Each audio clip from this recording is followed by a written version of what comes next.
Meus amados irmãos, como bem sabemos, a carta de Paulo aos Romanos é uma carta extremamente rica. E nessa carta temos a revelação do que é o Evangelho.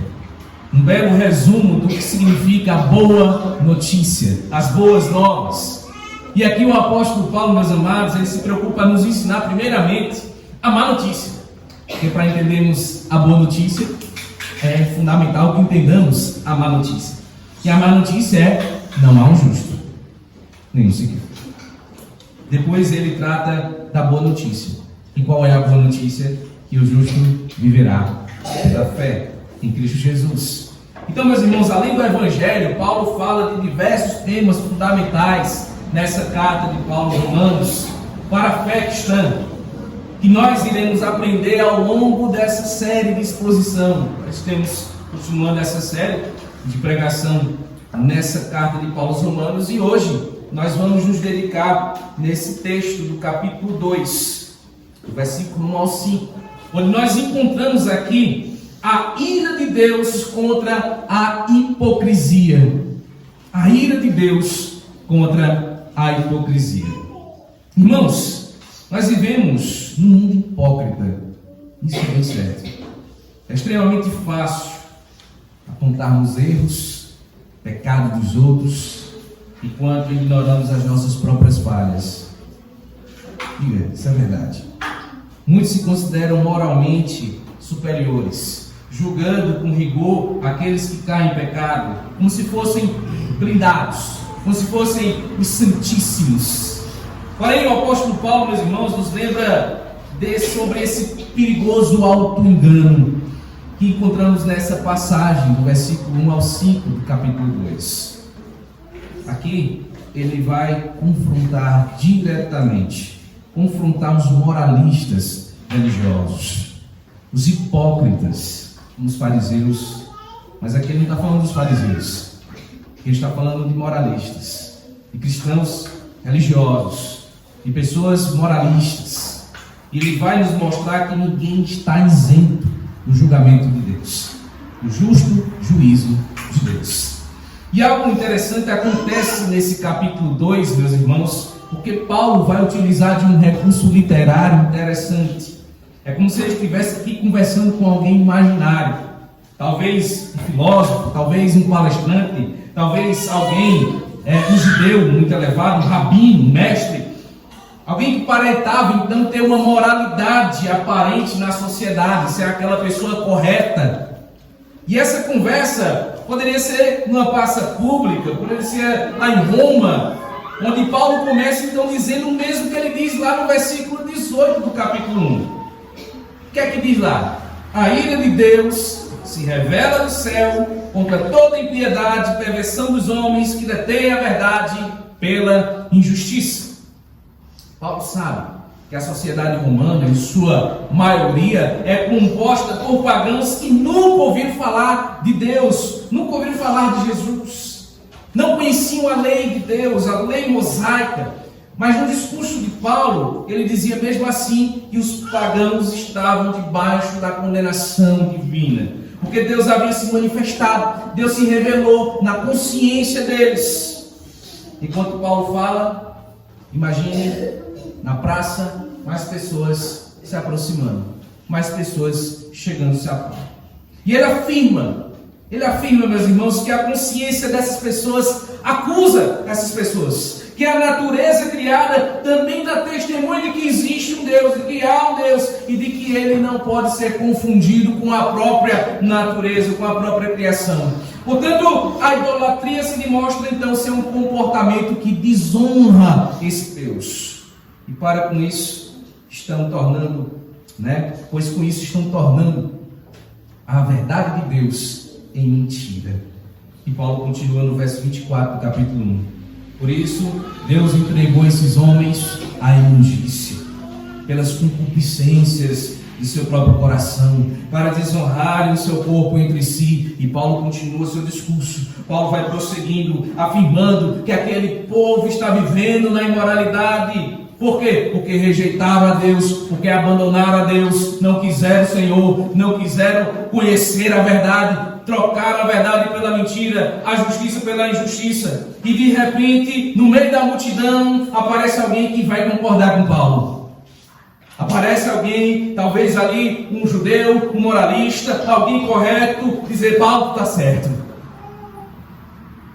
E ele segue seu discurso. Que aquele povo mudou a verdade de Deus em mentira, estava honrando a criatura em vez de honrar o Criador. Aquela pessoa no meio da multidão continuou concordando com Paulo: é isso mesmo, Paulo, é verdade, esse rapaz diz as coisas corretas, eu concordo com ele, eu estou concordando, esse homem fala as coisas boas, é isso mesmo, todos eles estão errados. E ele dá seguimento ao seu discurso, dirigindo aquele povo, qual, segundo ele, inverteu a ordem natural das coisas, passou a tolerar a união de homem com homem, mulher com mulher, cometendo torpeza diante de Deus. O cidadão no meio da multidão continua concordando com Paulo: é isso mesmo, Paulo, é isso mesmo, todos eles são assim mesmo, estão tudo errado, Paulo. E Paulo continua dizendo que esses homens estão cheios de toda forma de injustiça, malícia, cobiça, maldade, inveja, homicídio, discórdia, engano, depravação, sendo intrometidos, caluniadores, inimigos de Deus, insolentes, orgulhosos, arrogantes, inventores de males, desobedientes aos pais, insensatos, indignos de confiança, sem afeto natural, sem misericórdia. 21 pecados, aí no versículo 29 ao 31 do capítulo 1. Paulo enumera esses 21 pecados e prossegue que esses pagãos sabem da sentença de Deus. Sabem, eles têm consciência que são culpados, de que Deus vai condenar todos. Por quê? Porque praticam essas coisas. Praticam tais coisas listadas aqui. O homem continua a aplaudir Paulo: é isso mesmo, Paulo, parabéns, que coisa boa, você está certo, Paulo, que coisa maravilhosa, você está certo. E nesse momento, Paulo olha para esse homem, se vira para ele, e aí diz o que nós vemos nesse versículo 1 do capítulo 2: portanto, quando julgas, és indesculpável. Ó homens, seja quem for, pois te condenas daquilo que julgas a outro, pois tu que julgas pratica os mesmos atos. E esse é o retrato, meus irmãos, do que está acontecendo no segundo capítulo aqui de Romanos. Depois de ter anunciado a condenação dos gentios, de que todos os pagãos estão debaixo da ira de Deus, estão sob uma sentença de Deus, de que são passíveis de morte eterna, porque eles pecaram contra a verdade, contra o conhecimento de Deus, desobedeceram a Deus. Então Paulo se dirige para o moralista, para o que se acha correto, figura que representa aí a classe das pessoas que, ao ouvir o que Paulo estava dizendo, tomaram conhecimento das palavras que Paulo disse aqui nesse primeiro capítulo, concordaram com Paulo. É isso, Paulo, os pagãos estão tudo perdidos, os pagãos estão tudo errado, Paulo. Mas agora, para a surpresa dessas pessoas, Paulo se volta para elas. Ele coloca a sua metralhadora, coloca então a sua arma apontada para os moralistas e lhes diz que são tão culpados quanto esses, para que aponte o dedo? Porque julgam, porque condenam e fazem as mesmas coisas. Talvez não a mostra, porque o moralista ele tem que ser bonzinho para todo mundo, tem que ser comportado aos olhos humanos, mas no íntimo do seu coração faz a mesma coisa. O objetivo desse recurso literário que Paulo usa aqui nesse capítulo 2, irmãos, é justamente reforçar esse diálogo, tornar vívida essa palavra. Por isso que nesses versículos, Paulo começa a se dirigir a um homem imaginário, a esse moralista imaginário, que é a pessoa que concorda com o que ele disse no capítulo anterior, e por isso julga e condena os gentios. E Paulo então se vira para ele e faz 5 acusações contra essa pessoa. Meus irmãos, há um tipo de pecador que se esconde sob a capa da moralidade. Ele não se entrega à devassidão desse mundo.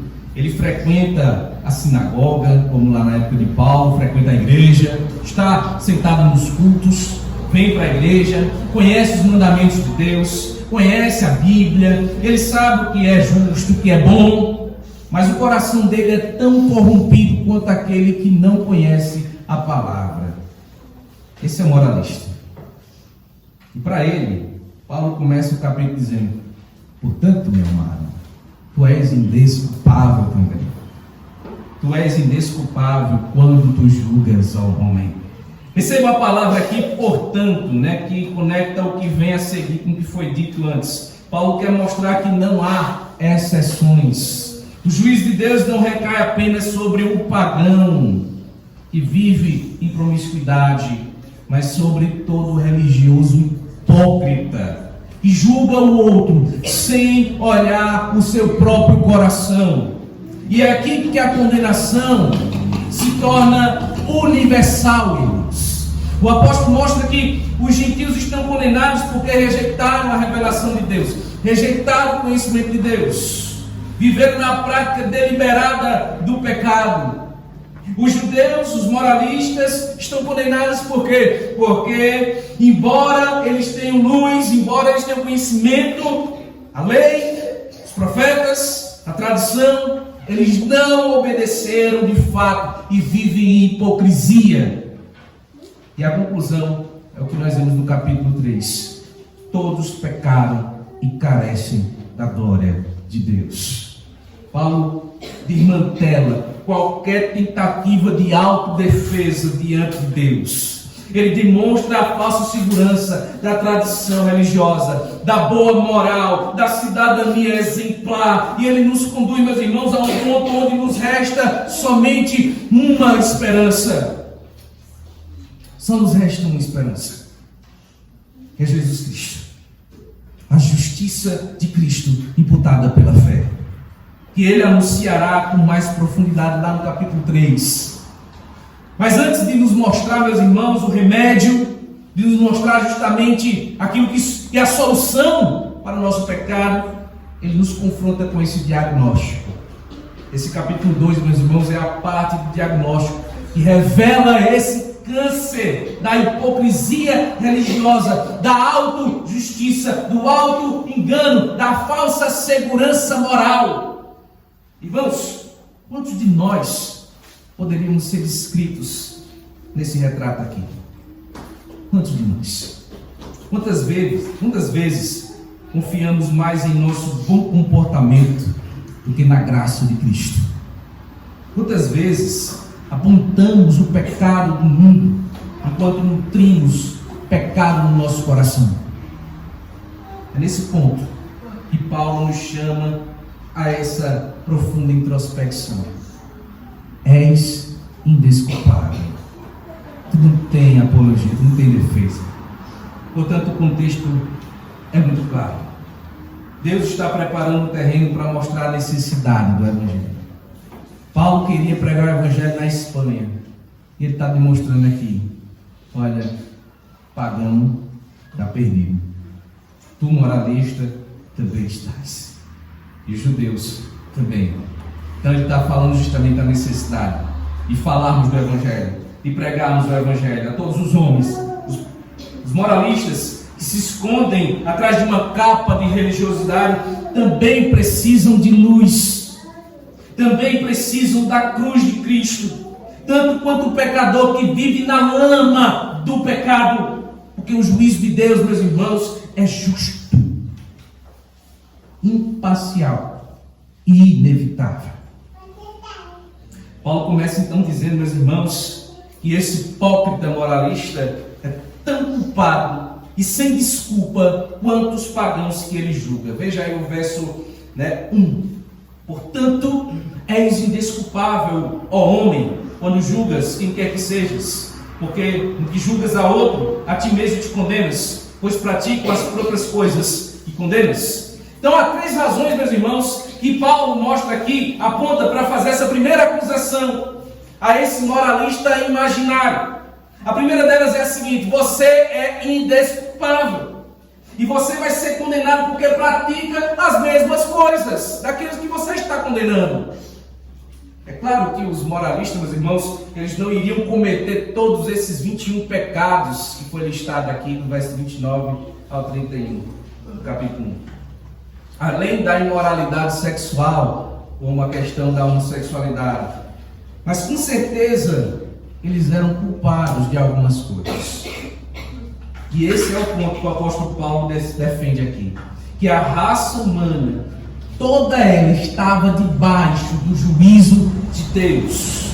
E o fato de uma pessoa apontar o erro da outra, como se fosse melhor do que a outra, na verdade, meus irmãos, está aumentando a sua responsabilidade. Porque ela está fazendo justamente as mesmas coisas que está condenando. Então a primeira razão pela qual essas pessoas estão sendo condenadas aqui, quanto os pagãos aqui, é porque ela pratica exatamente as mesmas coisas que condena. É um hipócrita. A segunda razão é o fato de que existe uma sentença de morte decretada por Deus contra os que praticam essas coisas. E eu quero que o irmão observe que a passagem começa, portanto, como eu já falei, que liga ao versículo 21, ou versículo 1, ao versículo 32 do capítulo 1, no qual Paulo diz que os pagãos conhecem a sentença de morte. Eles sabem que haverá juízo sobre eles. Portanto, o moralista, meus irmãos, também está condenado. Porque semelhantemente, meus irmãos, ele sabe o que isso significa. Quando ele diz que essa imoralidade está errada, esse pessoal aí que comete esses pecados tem tudo errado, esse pessoal fica falando dos outros, esse pessoal que é invejoso, isso tudo é avarento. O moralista está dizendo que sabe que essas coisas são erradas, ele tem consciência do que é o erro, mas ele pratica as mesmas coisas, ele cai na mesma situação do pagão, que faz coisas erradas consciente disso. O moralista sabe que essas coisas estão erradas, meus irmãos, porque condena, mas pratica essas coisas também. A mamãe está vendo, né? Papai não vê, não escondi. E essa é a segunda razão pela qual ele está sendo condenado. A terceira razão que o apóstolo Paulo aponta para fazer essa acusação ao hipócrita imaginário é que, quando ele pronuncia aqui a condenação dos pagãos, dos ímpios, dos imorais, o moralista está se autocondenando. Veja aí no verso 1: porque no que julgas a outros, a ti mesmo te condenas. Então, ao dizer, olha, esse pessoal é mentiroso, esse pessoal é fofoqueiro, ele está condenando o quê? A si mesmo. Ele está se condenando porque ele também mente, porque ele também fala dos outros. Olha, esse pessoal aí tem inveja. Quem ele está condenando? A ele mesmo, porque ele também tem inveja. Quando ele diz, olha, esse pessoal é tudo ingrato, quem ele está condenando? A ele mesmo, irmãos. Está emitindo uma condenação contra si mesmo, porque ele também é ingrato. Então, em tudo que condena os outros, ele está pronunciando a sua própria condenação. Note que a palavra aqui, indesculpável, é a mesma palavra que é usada lá no versículo 20 do capítulo 1. Quando Paulo, depois de dizer que Deus se revelou na natureza, deu testemunho de si, concluiu que aqueles homens que rejeitaram a Deus são que indesculpáveis, não tem apologia, não tem defesa. Mas agora não é somente os pagãos que não têm defesa contra Deus, mas o moralista também, aquele que julga, aquele que critica, aquele que condena os outros. Ele também se condena no mesmo ato. É tão indesculpável quanto os pagãos. Talvez, meus irmãos, um bom exemplo de ilustrar o que Paulo tem nos dizer aqui é o caso do rei Davi. Lemos lá em 2 Samuel, capítulo 12, que Davi adulterou com uma mulher de um dos seus guerreiros, dos seus generais. Aquela mulher engravidou. E para encobrir o adultério, o que é que Davi fez, meus irmãos? Davi mandou aquele general, colocando ele à frente do seu exército. Vai ficar na ponta. Para que ele fizesse o quê? Para acontecer o quê com ele? Porque quem fica na ponta, né, é o primeiro que morre. Então, para que ele morresse logo. Davi escondeu esse fato durante alguns meses, provavelmente conviveu com essa situação, até o dia em que Deus enviou o profeta Natan para chegar na porta dele e bater. Então o profeta contou ao rei uma história que supostamente ocorreu ali naquela região. E parafraseando Natan, disse o seguinte ao rei Davi: olha, Davi, aqui no rei havia um homem muito rico que tinha muitas ovelhas. Ele recebeu uma visita importante, quis oferecer um banquete para esse homem. Ele então foi à casa de um vizinho pobre, que só tinha uma ovelha que ele criou desde pequenininha.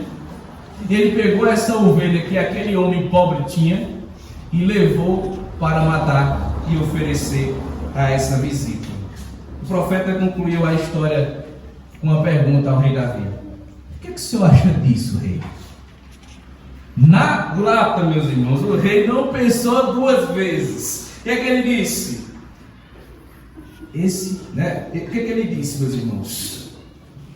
Esse homem merece morte. Na hora. Esse homem precisa morrer. Esse homem precisa morrer. Natan, na mesma hora, botou o dedo na cara de Davi. Esse homem é você, Davi. Né? E correu, né? Esse homem é você.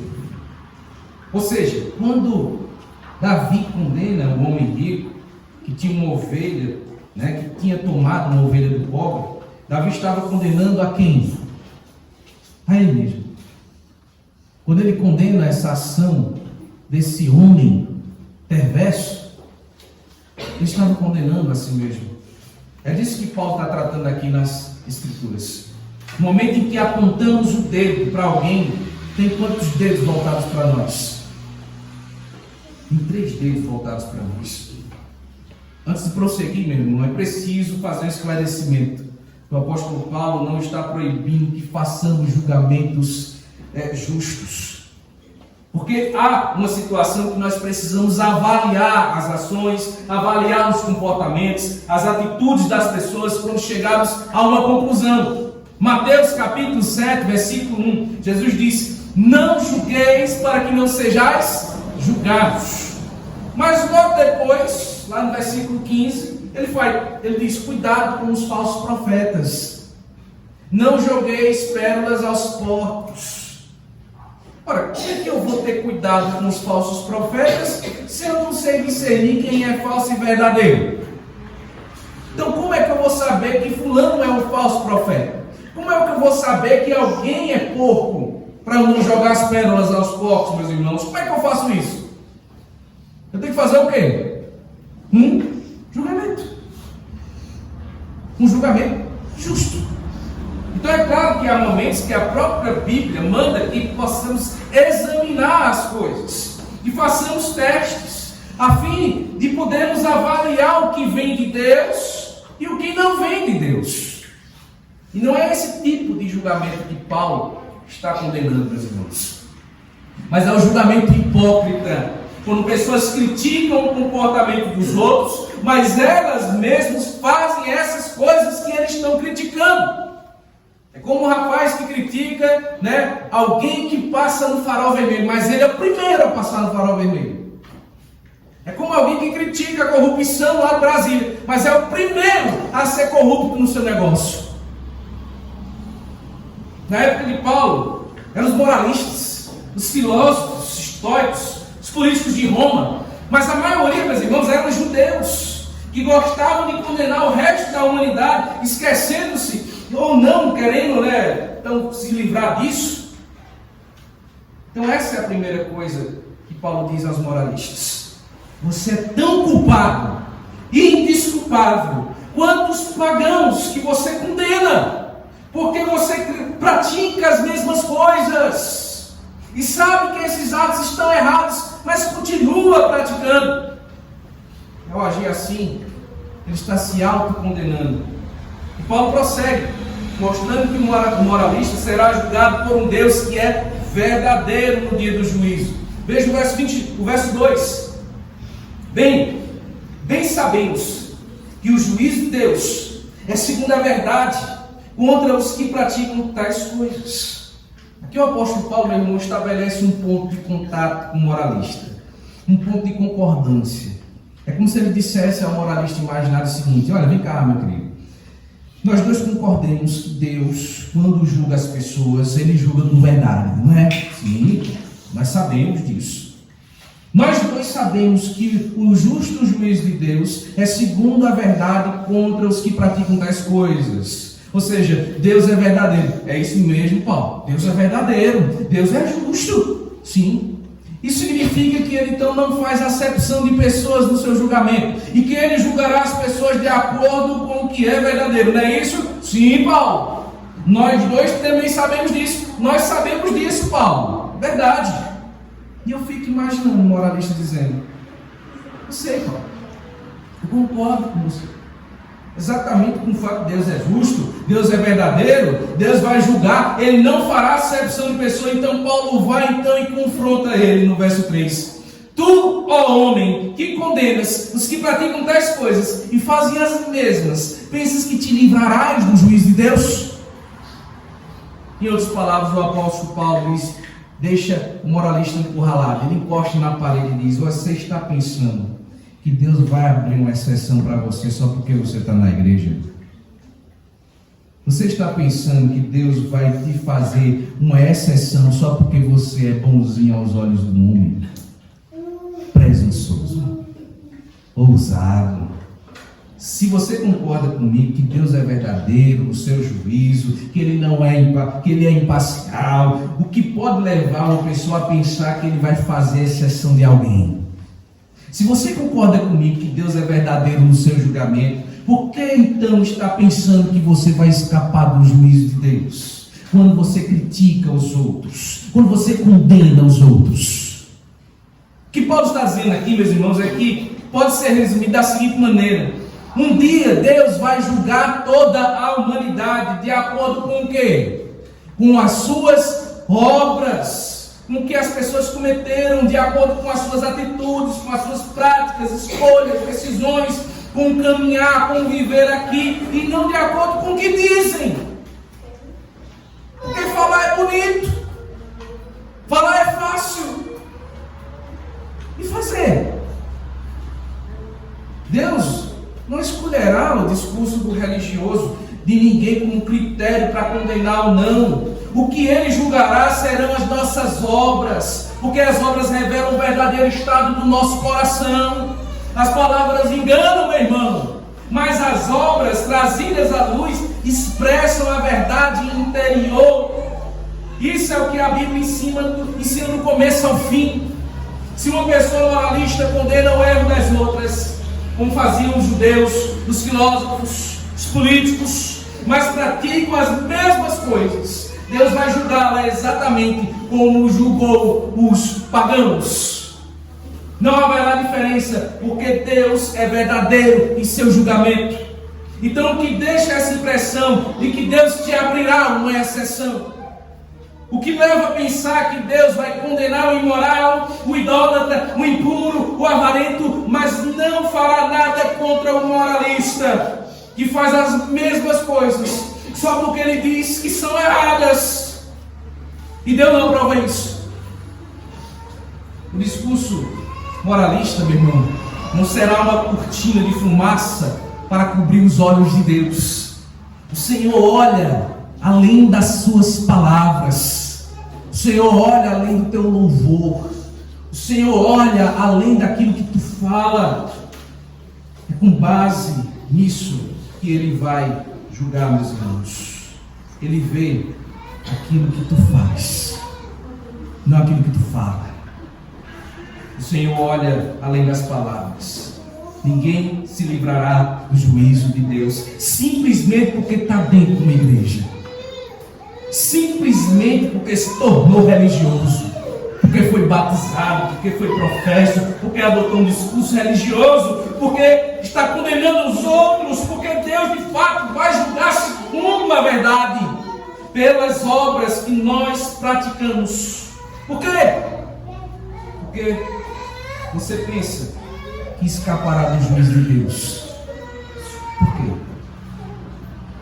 E desse ponto em diante, meus irmãos, percebe-se que Paulo já está chegando ao judeu, o qual tinha em mente desde o início, mas começou então do geral, para começar então a focar no judeu, porque todos os moralistas naquela época, de todos eles, o pior de todos os moralistas era o judeu. E Paulo quer mostrar que eles nunca compreenderam de fato a bondade de Deus para com Israel, para consigo mesmo. Nunca compreenderam porque Deus foi bondoso com Israel. Veja o que o apóstolo Paulo diz no verso 4. Ou desprezas a riqueza da sua bondade, a tolerância, a longanimidade, ignorando que a bondade de Deus é que te conduz ao arrependimento.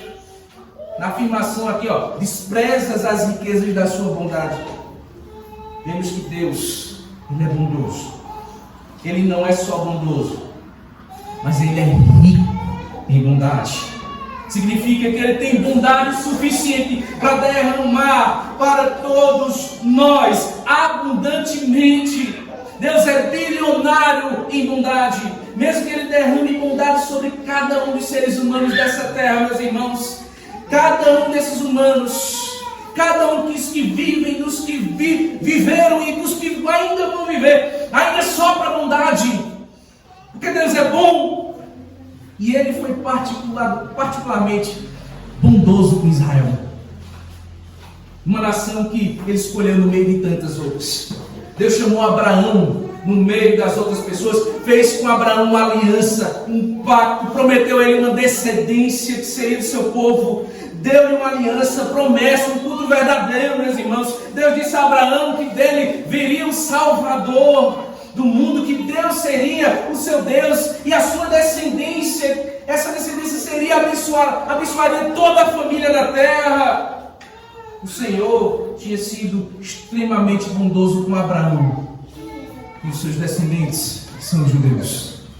Além disso, vemos no trecho que Deus também foi tolerante.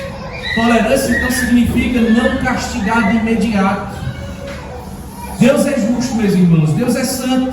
A nação de Israel desobedeceu a Deus, não só foi uma vez não, foram várias vezes, muitas vezes, provocando a Deus. Porém, em vez de destruí-la imediatamente, o que Deus fez? Foi tolerante. Ele não fez vista grossa nenhuma, mas simplesmente decidiu não castigar ainda. Resolveu tolerar um pouco, esperar, apesar de saber que eles estavam errados, apesar de que eles mereciam castigos. Em seguida, vemos que Paulo tem paciência, que Deus tem longanimidade, que Deus tem paciência. Uma pessoa que é longânima, meus irmãos, ele tem um ânimo longo, um fôlego longo, como alguém que consegue ficar embaixo da água por 3, 5 minutos. Deus é longânimo, segura sem juízo. Israel desobedeceu ao Senhor, provocou o Senhor uma vez, 2, 3, mas Deus fez o quê? Foi paciente. Ele disse: ainda não é a hora. Mas qual era o objetivo de Deus com essa bondade, com essa tolerância, com essa paciência com o povo de Deus? Deus mandou profetas para avisar o povo de Israel. Deus mandou reis para fazer reformas religiosas. Deus mandou juízes para libertar o povo de Deus. Por fim, mandou o seu próprio filho. E o que o seu povo fez? Rejeitou o seu próprio filho. A resposta é que ele não estava fazendo vista grossa, meu irmão, para os pecados da nação de Israel, revelando seus erros, ignorando seus pecados, como o próprio apóstolo Paulo diz. O que Deus queria era o arrependimento.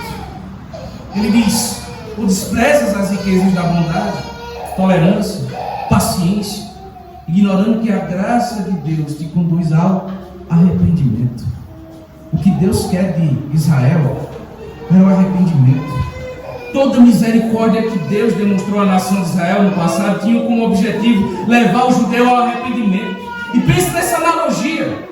Um filho faz uma coisa muito errada na família, deixa a família toda desgraçada, acaba com tudo. E de repente os pais chegam para o filho: filho, está perdoado, está tudo bem, nós te amamos, nós te acolhemos, filho, está tudo bem, vem filho, me dá um abraço. O que é que o filho deveria fazer nessa hora? O que é que o filho deveria fazer? A atitude, ao ver a atitude desses pais, é levá-lo ao mais profundo arrependimento. Como é que eu pude fazer isso? Como é que eu pude fazer isso e meus pais me perdoaram? Como é que eu pude tomar a decisão de nunca mais ofender a quem tanto ama, meus irmãos? Era assim que Deus esperava que Israel fizesse. Quando desse bondade, tolerância, paciência. Mas o que a nação de Israel fez? Como aquele filho perdoado pelos pais, ele fez o quê? Continuou a fazer as mesmas coisas, aceitando que houve perdão uma vez. Se papai perdoou uma vez, ele pode perdoar de novo, né? Então continua fazendo. Agora imagine, meus irmãos, que tipo de filho a nação de Israel era. A bondade, a tolerância, a paciência de Deus conduziram não ao arrependimento, mas conduziram à hipocrisia, à presunção. A nação de Israel se sentiu segura, se sentiu que podia fazer, viver uma vida de corrupção, praticando o mal. Mas eu sou filho de Abraão, mas eu sou filho de Deus, mas eu sou escolhido. Não foi isso que eles disseram a Jesus? Quando ele chegou lá pregando a necessidade do arrependimento, ele disse a Jesus: olha, mas nós somos filhos de Abraão, Jesus. Nós não precisamos disso não. Precisamos disso não, Jesus. A bondade de Deus deve levar ao arrependimento. E eu convido você a refletir sobre isso, esse fato. Já se perguntou por que você está vivo hoje? Já se perguntou por que você está agora, nesse instante, vivo, respirando, em pé? Porque Deus é bom. Porque Deus permitiu que você estivesse aqui hoje, meu filho. Por causa da tolerância dele, por causa da longanimidade dele, da paciência dele. Ele não nos levou antes, e já podia ter levado, e já podia ter me levado há muito tempo. Mas Deus é paciente. Não despreze a bondade de Deus, meus irmãos, porque é ela que faz com que cheguemos ao arrependimento e nada mais. Deus está demonstrando sua misericórdia, sua tolerância, dando a você a oportunidade, aguardando, meus irmãos, mostrando o seu amor por você, vez por vez, dando a oportunidade de ouvir a palavra de Deus. Por não demonstrar arrependimento, os judeus estavam ali desprezando a riqueza da bondade de Deus. Isso fazia com que eles, cada dia, a culpa aumentasse. Veja o versículo 5. Mas segundo a tua dureza de coração impenitente, acumulas contra ti mesmo ira para o dia da ira, da revelação do justo juízo de Deus. A cada crítica que o judeu apontava, que o judeu fazia ao pagão, apesar dele mesmo cometer as mesmas coisas que criticava, ele estava acumulando ira, a qual estava reservada para derramar somente no dia do juízo. Na verdade, ele está armazenando o castigo para si mesmo. Cada acusação só aumentava a ira de Deus contra o judeu. Cada crítica aumentava o juízo de Deus contra a sua própria vida. Ou seja, Deus queria que ele se arrependesse, mas o seu coração se endureceu, conforme ele escreveu, segundo a tua dureza de coração, e coração impenitente. O coração desse judeu tornou-se impenitente, duro. Ele não quis se arrepender, ele passou a julgar, a condenar os outros, enquanto ele próprio praticava as mesmas coisas e achava que estava livre do juízo de Deus, mas na verdade estava acumulando diariamente ira contra o mesmo para o dia do juízo. Que palavras poderosas para nós, irmãos. E como isso nos fala ao coração hoje, porque essa passagem reforça o ensino que Paulo está nos trazendo nesses 3 primeiros capítulos dessa carta, que não há um justo, nenhum sequer, que naquilo que nós criticamos os outros, nós nos condenamos, porque somos participantes dos mesmos pecados, e estamos debaixo do pecado do juiz de Deus, e Ele não fará acepção de pessoas no dia do julgamento, porque julgará cada um de acordo com as suas obras. E o que isso nos leva a pensar, meus irmãos, talvez você conheça alguém assim, que tem esse tipo de espírito crítico, moralista, que julga todo mundo, que gosta de examinar os outros, a vida dos outros, vê que os outros estão fazendo de errado, que conversa sobre isso com os outros, que julga no seu coração, achando-se que é superior a todo mundo, que ele está num patamar maior, mais elevado. Entretanto, meus irmãos, a pessoa que é verdadeiramente piedosa, que é verdadeiramente santa, espiritual, ele olha para si mesmo e diz: Deus, tem misericórdia de mim. Certa vez, Jesus contou uma parábola de dois homens que subiram para orar no templo. Um deles era um religioso, e ele batia no peito dizendo: ó Deus, graças te dou porque eu sou bom, graças te dou porque eu te dou o dízimo, que eu não sou que nem esses outros pecadores publicanos, graças te dou porque, Deus, eu sou um homem, um cidadão de bem. Enquanto o outro publicano, que cobrava impostos, considerado traidor na sociedade judaica, ele olhava para si, batia no seu peito, fechava os olhos e dizia: ó Deus, tem misericórdia de mim, pecador que sou. Ao concluir a narrativa, Jesus disse que o publicano foi para casa justificado, mas o outro não.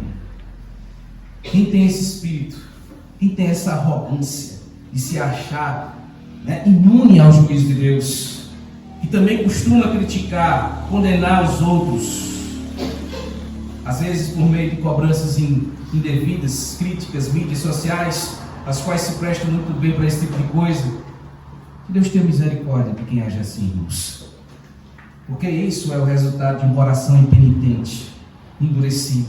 Se esse é o seu caso, não pense que você vai se livrar do juízo de Deus, só porque você vê os outros que fazem coisas ruins, e você não. Há também os que estão desapontados com a igreja. Eu conheço muita gente que não vem para a igreja, porque lá tem um bocado de hipócrita, porque lá tem um bocado de gente que faz coisas ruins, feias, eu não vou não. E é verdade, meu irmão, existem evangélicos que são hipócritas, apresentam um discurso de moralidade, condenam os outros, mas fazem as mesmas coisas, caem na desgraça, quebram o mandamento de Deus. E quando, meus irmãos, tudo vem a público, as pessoas de fora da igreja, o que é que elas fazem?